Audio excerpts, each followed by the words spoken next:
agree, it's something that they need to consider, but let's get into this game 4 and introduce these two players. In the top left position, we do of course have the red Protoss player, Team Dignitas's Ourk, and in the lower left position, Team Property's Bobson as the blue Terran. The map is GSL Whirlwind.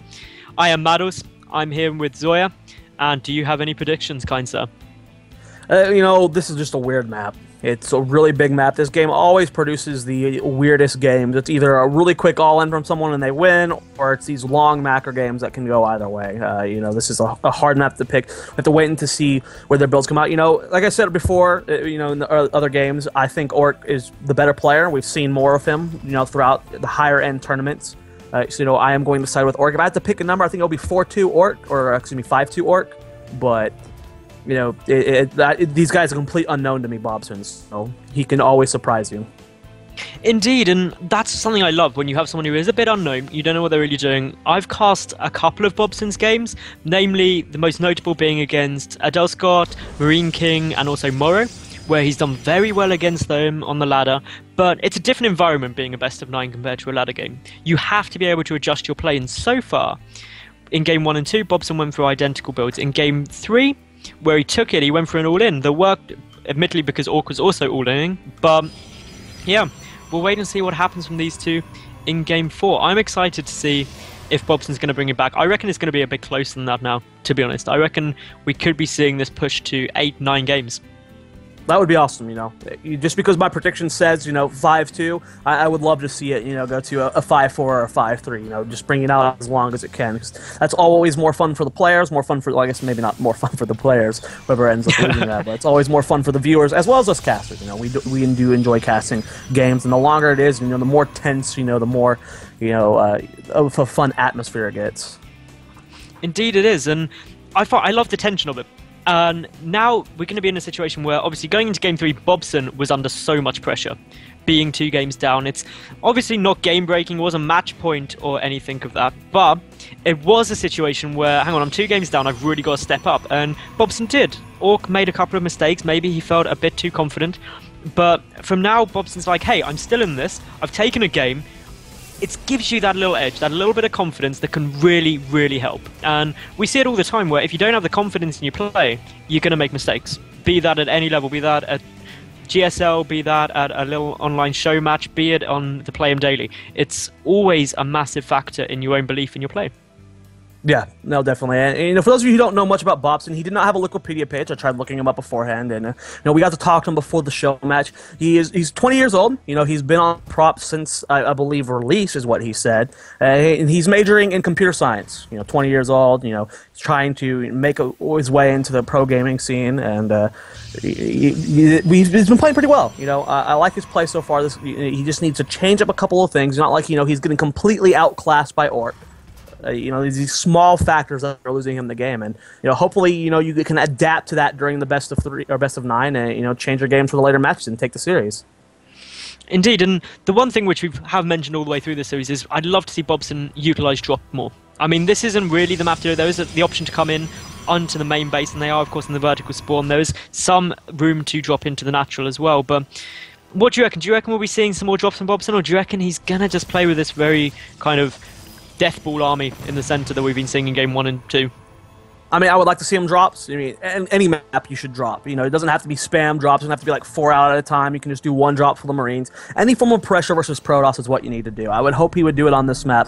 There are multiple spots you can harass, but from the first 2 games, it just did not look like he wanted to drop. He was fine with sitting back and macroing. So, we'll have to see if he wants to change up this play.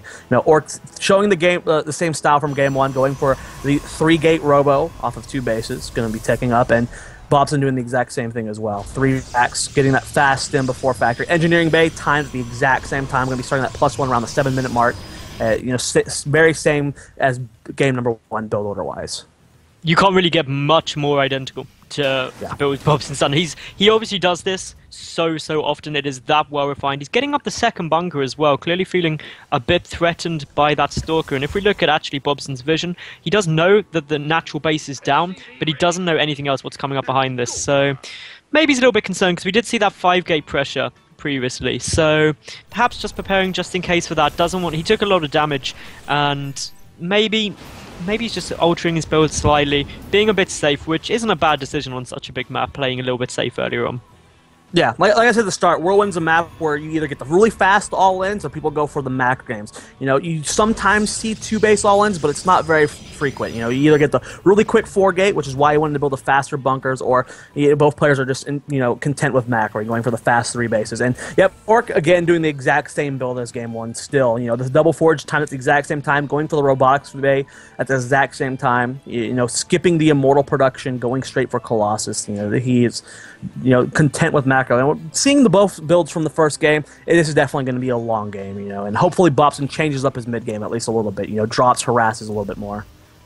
Indeed, I really hope he does, because that could be the sort of thing that really brings him into this series effectively, brings him into the longer games, and really knocks Ourk out of his step a little bit. And the thing I'm interested to see whether Ourk's going to do is whether, as he did in Game 1 and 2, if he pumps out more Colossi, or rather Game 1, he pumps out more Colossi and then switches into High Templar later, or if he goes for a style much more like Bling's against Terran, where he gets just the one Colossus, and then switches into High Templar very, very quickly, because that is something that can be effective, and obviously if your teammate's doing it, and a very successful teammate, that maybe will transition through. And something we don't talk about enough is Ourk's scouting. He's got two observers on the map. He gets full scouts of everywhere. We saw this Game 1 and a little bit in Game 2. His observer control is very solid. He knows where to put the observers, where to follow the army, where to scout, when to scout, how to avoid turrets. He's very good with his observers, and he's doing a phenomenal job in this game as well. He got a full scout of the main base, avoiding all the turrets. He's snagging the army again, sees where that is, and feels safe at this point. And having map vision can be the complete difference between, okay, I don't know what's coming at me, so let's build a little bit more defensive, warp in extra gateway units, or that he is back home, you're safe, so you can be a little bit more greedy, squeeze out a few more probes, or go for that third base. Exactly, and it's something that really is, I'm looking at the vision at the moment of these two.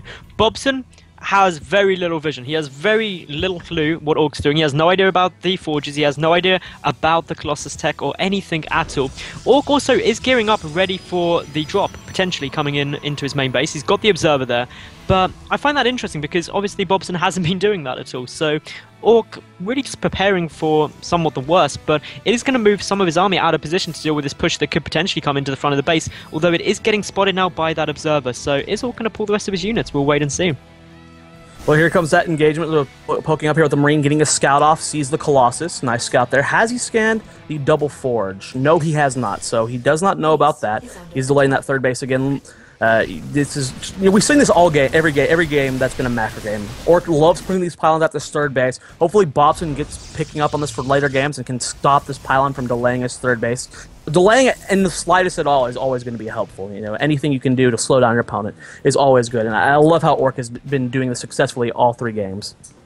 Indeed he has. He's taking his own third base now after scouting the third base of Bobson. So his timings are doing really, really nicely. He's getting things out when he wants them. He's responding to Bobson's play. He's still got this drop defense. Just one Colossi and those 5 Stalkers sitting there in his main base. Doesn't want to get dropped. Now getting his Templar Archives out, so getting the transition. Meanwhile, looking down for Bobson. He's getting up his armory, obviously, to start ready on the 2-2 upgrades. He's got the double starport out, so his Viking production is going to be nice. But no sign of a Ghost Academy yet.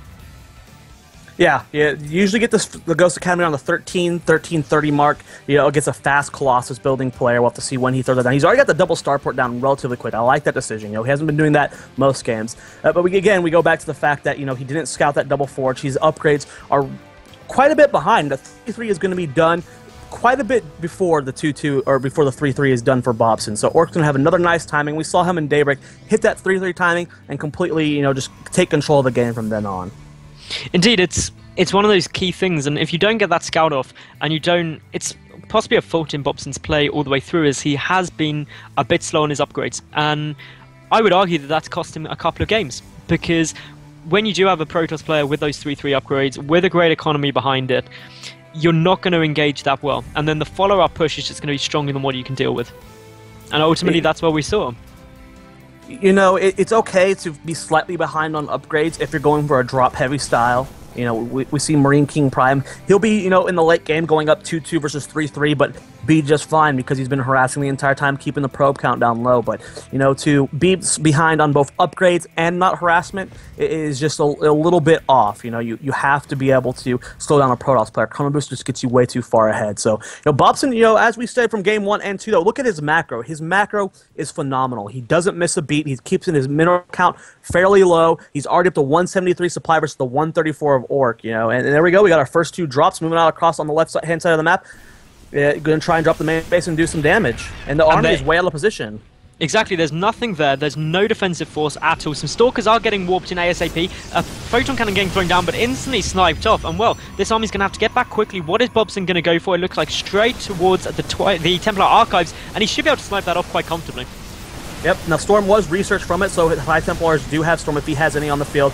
Army's also possibly pushing into the 4th base, but Ourk was prepared for that. He gets his scan off. Bobson does back off. Medevacs do pick up. Going to fly over, see the Double Forge researching. More Stalkers being warped and might be able to kill off one of these Medevacs. These Medevacs are in such a tight position here. And we have to go back to that Observer position. If we look below the main base of Ourk, he had the Observer there. He preemptively warped in the Stalkers from seeing those Medevacs fly and helped them just delay that damage just a little bit there. So, you know, Ourk just showing how good his scouting is, how good his Observer positions are. Ourk did actually manage to snipe off both those medevacs as well when they came down towards the natural, so that was a good little win for him right there. But having lost that Templar Archives, it's going to be annoying. So yeah. It's delaying things, but Ourk does have the 5 High Templar out already. So yeah, he has a nice army composition. And obviously, Bobson, he's got the army supply and is also taking his 5th base. Are you going to die on me? Are you okay? No, yeah, I am you, okay. Man. I am. I'm just coming back. Like, I nearly died just a little bit. I don't know what happened, but I'm back to the action now. And, well, as we can see, it looks like Ourk is going to start poking in, but there's a lot of Vikings there. A lot of Vikings for that double port utilized early on to be able to get a very high count here. Nice snag of the Observer. Going to be able to prevent, you know, the seeing of the Ghost if they do go Cloak. Did he research Cloak? He did not research Cloak, so, you know, that doesn't matter at all then. So Bobson does force Ourk to not engage into here. Might have just been a little bit of pressure. Sees the high Viking count. I'm really surprised that Ourk is still building Colossus at this point. I would like to see him mix in either more Archons or maybe a couple of Mortals instead, because this Viking count is going to be really overwhelming for these Colossus with good micro. There's only 3 Colossus on the field. Adding a 4th is, you know, it's not going to make that much of a difference versus this many Vikings. Indeed, there's 11 Vikings out. The thing which I'm really noticing, though, is 3-3 has just finished for Ourk. That is compared to the 2-2 out for Bobson, who, yet again, he started the +3 infantry weapons, but +3 infantry armor, nowhere to be seen. So it's going to be such a long time before he's on equal upgrades with Ourk yet again. And in Game 1 and in Game 2, this is where we really saw Ourk start to pull ahead and take the match in this sort of time. So it'll be interesting to see whether Bobson holds. He is in a much better position, as we said, through the Vikings. So maybe Ourk won't be able to move forward quite yet. The one thing I'm kind of worried about for Bobson, besides the upgrades, is his medevac count. Only having 4 medevacs on the field really going to make the EMPs super important in this engagement. If too many storms get off, the medevacs won't be able to keep up a lot of the army, and Ourk might just overwhelm his opponent there. I would like to see him throw away a couple SCVs. Having 72 at this point in the game, especially when you're adding on 3 more command centers for orbital commands, more than likely, maybe 1 planetary fortress mixed in there. You don't need this many SCVs. I'd like to see him free up supply, mix in a couple more medevacs, and his army composition is going to be completely perfect. Now, Zoya, I don't know if you've noticed this, but Ourk's 4th base has actually been spotted by Bobson with an awesome scan, but Bobson's own 4th is completely unbeknown to Ourk, and that's really the first fall we've seen in his scouting so far, and that means potentially Ourk gearing up to engage to this 3rd when he could have the easy snipe off of the 4th base. There you go. Command Center is going to be walling off some stuff. Storms do go down, not really hitting. Big stim there from Bobson. Ourk not getting the best engagement. Good defensive Storms to get the Zealots out of there. And 1 Command Center was killed off, but this still puts Bobson building 4 Command Centers. And that's a really good point. I did not notice that. But there is a pylon being queued up to go down to that 4th base. So Ourk is finally going to be like, oh, wow, this is not good for me. I thought he's been on 3 bases the entire time. And they go push into the natural base. Zealot charging forward. Ghost coming forward. Trying to get the EMP. Nice Storm. Gets a small snipe off of. Trying to get the EMPs on these High Templar. Forcing the High Templar to be completely segregated from the army. The Vikings coming forward doing a lot of damage to these Colossus. More EMPs going down on the army. But the medevac count is just too low. A lot of the bio is just getting devoured here. It looks like the Colossus will finally be killed off. Only 1 left over. But the bio force is still pretty small from Bobson. Ourk is up 141 supply to the 116. But it does force Ourk to back off. And Bobson is going to defend his 3rd base for now. Indeed he is. Ourk has now suddenly discovered that, hey, my opponent is on 4 base and he has built a lot of command centers, which is not going to be too good news for him, because he was thinking, I'm a base up, I'm in a good economic position against this guy, but now we're seeing that actually you're not Ourk, you're slightly behind, and, well, not behind, but equal, and as a result, he's not going to be feeling as strong on that quick resupply. He does have a bit of an advantage at the moment, but all in all, Bobson defended that well, in my opinion. He pushed it back as best he could. He's got the good number of Vikings up yet again. The medevac count is still the thing that's holding him back. A DT coming in towards the 3rd, but of course there is the missile turret there. Bobson learning from game 1. We do have units being sent around the map. Going to take out this DT at the 4th base. 3rd base is under her attack as well. No units being sent there just yet. One thing that I really like about Ourk, he's got the triple robotics facility right now. He's able to reproduce Colossus very quickly. He is up to 178 supply versus 118. I mean, how many barracks are here for Bobson? I mean, his production is 16. You know, he's just not really getting the production he needs. He needs to be getting mules down right away. You know, Ourk's just showing that, you know, his resupply is just too strong. Bobson needs to work on that. I don't know. This is just weird to see.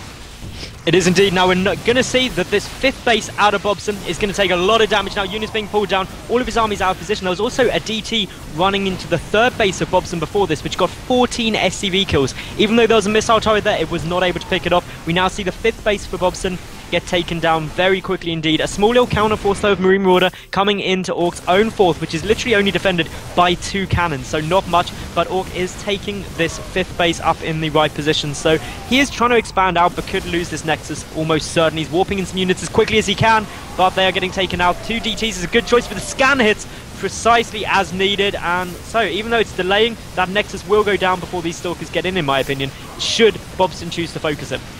He is trying to micro as well as possible. The Nexus is getting very low, and it will fall, like you said, barely, though. Only 2 units were left over when it did fall.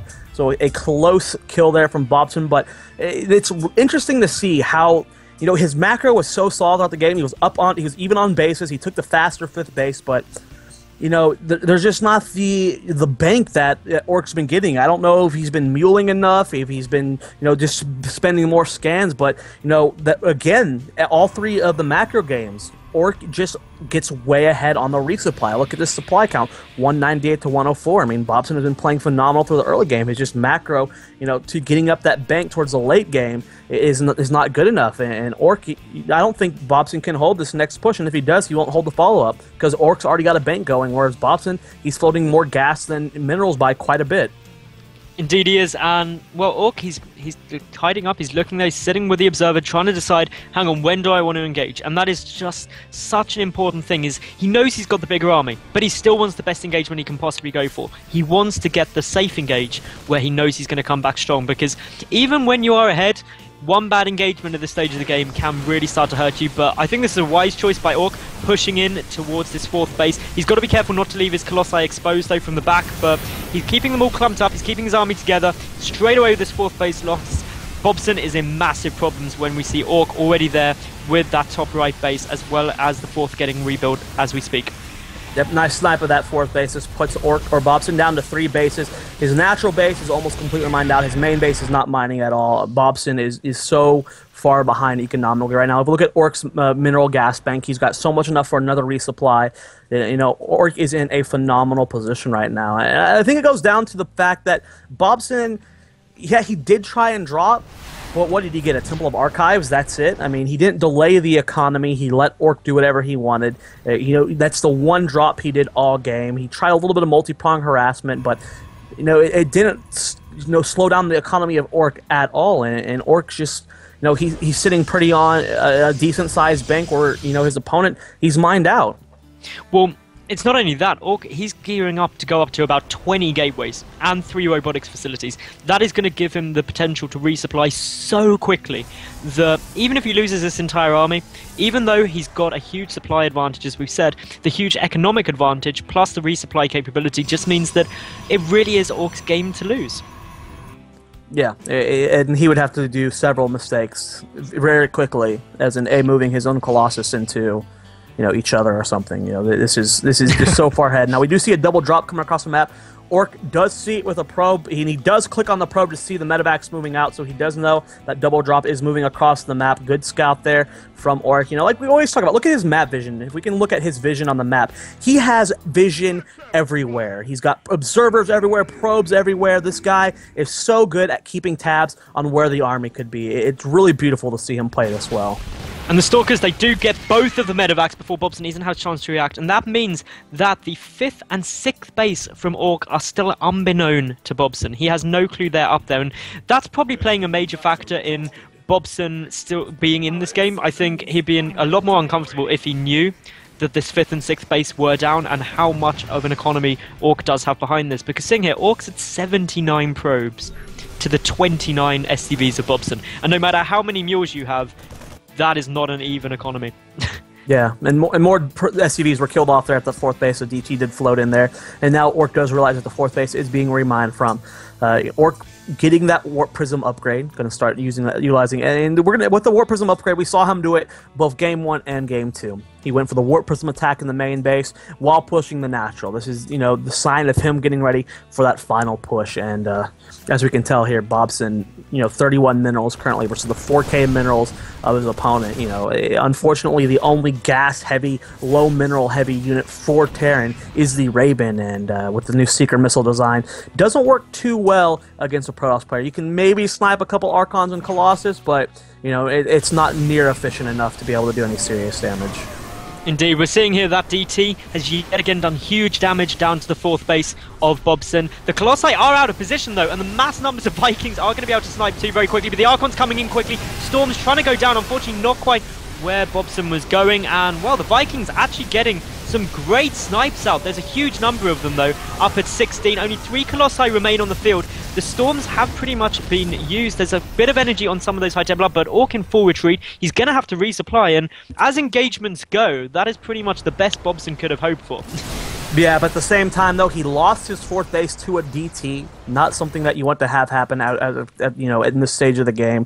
So we talked about how Ourk would have to make several mistakes, from the comeback, and that was a pretty big mistake on Ourk's part. But as you can see, he still has 3,500 minerals and still has this massive force. It's not going to be enough. Moving into that 3rd base, really the last mining spot for Bobson, and losing this really is going to seal the deal. High Templar getting the defensive storms down, Bobson walking straight into it. Snipes do go down, but taking. Look how much red and orange is here. This is so sad to see for Bobson. He fights so hard, but there's nothing here. Final stim comes up here. All these units are just going to die in one volley from an Archon. Colossus getting melted by what's left over of the Vikings, and the Zelts are being cleaned up. It looks like Bobson might barely hold, but the reinforcing Zelts are just too much. GG drop from Bobson. Ourk going to go up to